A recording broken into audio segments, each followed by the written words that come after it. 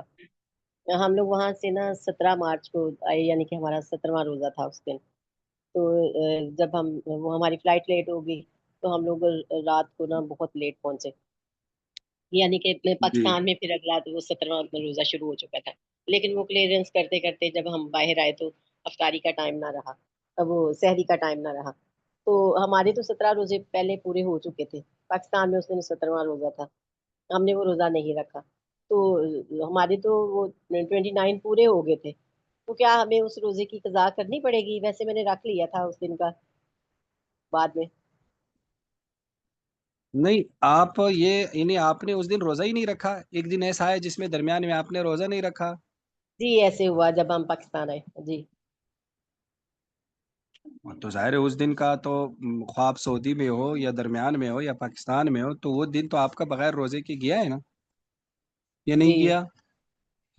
تو ویسے اس میں لیے کہہ اس رہی کی ہوں کہ اگر ہم گنتی کریں تو 29 روزے ہمارے پورے ہو جاتے ہیں، کہ 17 ہم نے وہاں پہ رکھے، پھر جس دن آئے تھے پاکستان بھی اس دن 17واں روزہ تھا، لیکن وہ ہم نہ رکھ سکے، تو پھر 18واں روزہ پھر ہم نے رکھا، تو وہ ہمارا بھی 18واں ہی بنتا تھا، تو وہ بیچ میں ایک دن کا بس وہ گیپ آ درمیان گیا میں گیپ آ گیا، بالکل، وہ بھی دراصل رمضان کا ہی ہے، یعنی اس جی جس علاقے میں آپ تھے تو اسی حساب سے تو آپ پر روزہ لازم تھا نا، تو لہذا جی کہا کہ وہ روزہ رہ گیا۔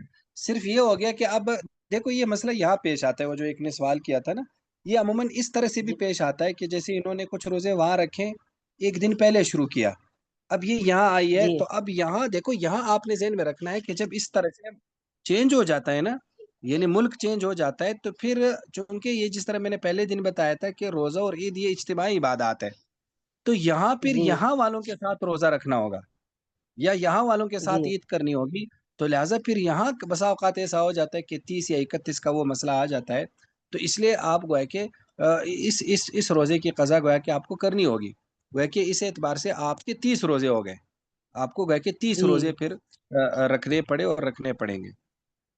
ہاں جی، وہ میں نے رکھ لیا تھا، میں نے کہا سمجھ میں؟ پوچھ لوں کہ جی ٹھیک ہے، جی جی جزاک اللہ۔ بالکل، چونکہ وہ اصل میں ہوتا یوں ہے کہ وہ قضا اصل میں اس کو نہیں دیکھا جاتا کہ 29 میں نے رکھے یا 30، یعنی مسئلہ اس کا نہیں ہے، مسئلہ اس کا ہے کہ ہر روزہ مستقل بذات ہے، یعنی ہر روزہ خود مستقل ایک عبادت ہے، تو لہٰذا جب رمضان کی دن والے کسی دن بھی آپ نے روزہ نہیں رکھا تو گویا کہ اس دن کا روزہ آ گیا ہے۔ ہاں، یہ رہ گئی یہ بات کہ اب آپ کے تو 30 روزے ہو گئے، پاکستان والوں نے تو 29 رکھے، اس کی وجہ یہ ہے کہ جب آپ کا 29واں روزہ تھا تو یہاں والوں کا 28واں روزہ تھا، تو اگلے دن پھر جی آپ عید اکیلے تو کر نہیں سکتے، تو گویا کہ عید آپ کو پھر پاکستان والوں کے ساتھ کرنی پڑے گی، ایک اجتماعی عبادت ہے، تو اس لیے ایک روزہ گویا کہ آپ کا اضافی ہو گیا، تو وہ آخر میں اضافی ہو گیا، یہ والا روزہ تو درمیان میں پھر بھی رہ گیا، تو اس لیے اس کی قضا ہوگی۔ جی بھائی مطلب ٹھیک۔ یعنی مسئلہ تبدیل تو اصول تبدیل، یعنی جس مسئلے میں آپ جائیں گے اسی مسئلے کے اصول فالو کرنے پڑیں گے۔ اسی مطلب کے اصول فالو کرنے ہوں گے، ساتھ اس میں یہ ہوگا کہ اس علاقے والوں کو فالو کرنا ہوگا، یعنی آگے شاید حدیث آ جائے کہ الصوم تصومون والافطار ما تفطرون، یعنی کہ اس طرح کے الفاظ ہے کہ روزہ اسی دن ہوگا جس دن تم روزہ رکھتے ہو، یعنی جمع کا صیغہ ہے، جس دن مسلمان روزہ رکھتے ہیں، اور افطار بھی اسی دن ہوتا ہے جس دن مسلمان افطار کرتے ہیں، تو لہٰذا اس میں اصل میں اجتماعی عبادت ہے، تو یہاں اکیلا آدمی نہ عید کر سکتا ہے نہ روزہ رکھ سکتا ہے، اگرچہ روزہ بعض صورتوں میں اکیلا بھی رکھنا پڑتا ہے، وہ اس کی کچھ صورتیں ہیں، لیکن عید تو اکیلا نہیں رکھے گا، ظاہر ہے اکیلا عید کرے گا تو عید کی نماز کہاں پڑھے گا، تو اس لیے تو یہ بات آپ کی اور ٹھیک ہے سر کہ اسی طرح جو مطلب یہاں سے یہاں سے روزہ رکھ کے جائیں گے تو وہاں 2 گھنٹے بعد میں افطار ہوگا، اور اگر وہاں سے رکھ کے آئیں گے تو 2 گھنٹے پہلے افطار ہو جائے گا، یعنی جہاں ہوں گے وہیں کے اصول فالو کریں گے۔ وہیں کے اصول لاگو ہوں گے، بالکل ایسے ہی، مثلا وہاں سے آپ روانہ ہو گئے، اب وہاں مثلا مغرب کا ٹائم نہیں ہوا تھا، یوں سمجھ لو مغرب کے ٹائم میں مثلا کوئی 15-20 منٹ رہتے تھے، ٹھیک ہے، اب آپ وہاں سے جب چلے آئے تو ادھر مثلا آدھا گھنٹہ مزید رہتا ہے، تو یہاں کے حساب سے تو سورج ابھی کھڑا ہے، تو لہٰذا یہاں کے حساب سے پھر گویا کہ بندہ نہیں روزہ توڑ سکتا، کیونکہ یہاں گھنٹوں کا حساب تو ہے نہیں کہ مثلا میرے تو مثلا 12 گھنٹے پورے ہو گئے، نہیں، یہاں تو وہ سورج اور چاند اس کا حساب ہے، تو جب دھوپ ہے تو پھر اس حساب سے کیسے گویا کہ بندہ کہہ سکتا ہے کہ وہ گویا کہ افطار کرے، اس لیے پھر وہ افطار نہیں کرے گا۔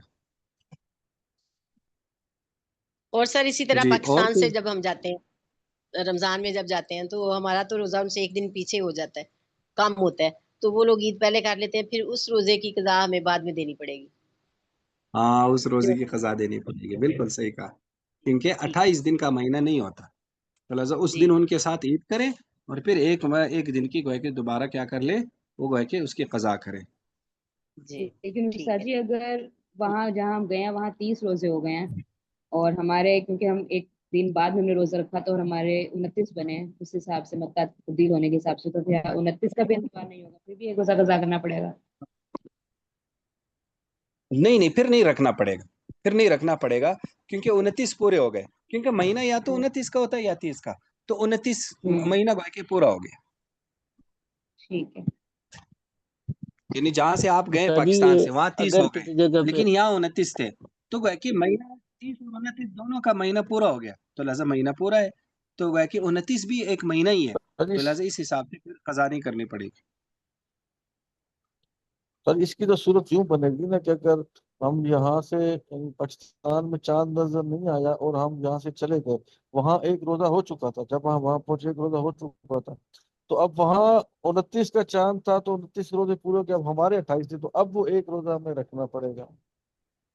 ایسا ہی ہے، بالکل، وہ اسی لیے وہ ممالک کے بعیدہ اور اس میں وہ کہتے ہیں، وہ اسی وجہ سے کہتے ہیں اس طرح کے مسائل پیش آتے ہیں۔ آپ دیکھو وہ بندہ جو آیا تھا، آپ اگر اس حدیث کو آپ غور کریں اسی کانٹیکسٹ میں، جو وہ شام سے قریب آئے تھے نا، تو قریب نے ایک دن پہلے روزہ رکھا تھا نا، قریب نے ایک دن پہلے روزہ رکھا تھا، ادھر ایک دن بعد میں روزہ ہوا نا، اب جب ان کا 28 ہوگا تو قریب کے 29 ہوں گے یا نہیں؟ ان کے 29 ہو جائیں گے نا، لیکن حضرت ابن عباس نے ان کو یہ نہیں فرمایا کہ تمہارے 29 ہوں گے تو تم پھر افطار کرو، انہوں نے کہا ہم اپنے حساب سے چلیں گے، تو قریب پھر یہاں مدینہ والوں کے ساتھ چل رہے ہیں، تو لہٰذا ان کے 28 والے دن ان کے 29 روزے تھے، اب ان کی جب 29 ہو گئے تو انہوں نے اپنا 30واں روزہ بھی ساتھ رکھا، اب عین ممکن ہے اسی دن جب ان کا 28واں تھا، یعنی ان کا 29واں تھا، تو ہو سکتا ہے وہاں چاند نظر آ گیا ہو شام میں، ان والوں نے عید کی ہو، تو قریب عید نہیں کر سکتے، قریب ان کے ساتھ روزہ رکھیں گے۔ سمجھ میں آ گیا اب؟ تو شاہ جی یہ اگر کسی جگہ پہ 30 کی جگہ 31 ہو جائیں تو پھر وہ بندہ کیا کرے گا؟ ہاں 31 بھی ہو سکتے ہیں، تو وہ تو پھر گئے پھر کہ وہ روزہ کیا رکھیں۔ 31 یعنی یہاں سے ہاں ایک روزہ وہ رکھ کے گیا اور آگے جہاں گیا تو ان کا 30 کا چاند تھا، وہ پہلا روزہ اس دن تھا جس دن ایک روزہ رکھ کے گیا تھا، تو اب وہ ایک یہ ہو گیا اور 30 وہ ہو گئے، 31 ہو ہاں بالکل ہو سکتا ہے 31، ظاہر ہے اس کو نا اصل میں نا عید وہ کر نہیں سکتا نا، تو جب عید نہیں کر سکتا تو پھر اس کو روزہ رکھنا پڑے گا ساتھ۔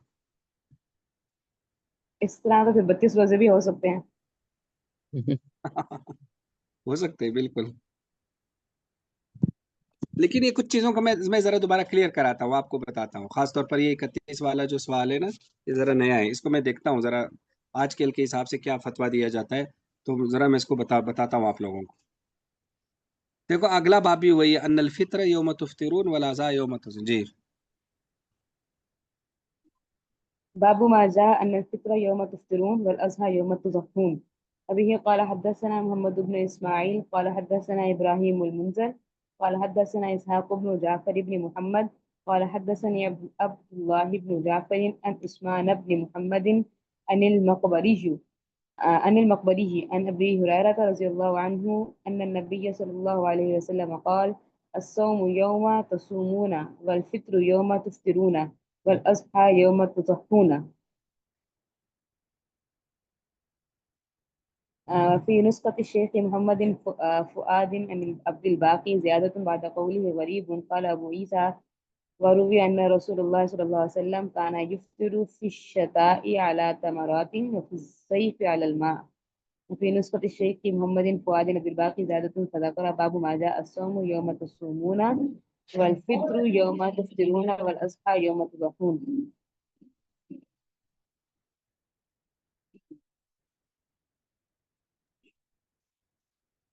قال أبو عيسى: هذا حديث غريب حسن وفسر بعض أهل العلم هذا الحديث فقال إنما معنى هذا الصوم والفطر مع الجماعة وعزم الناس.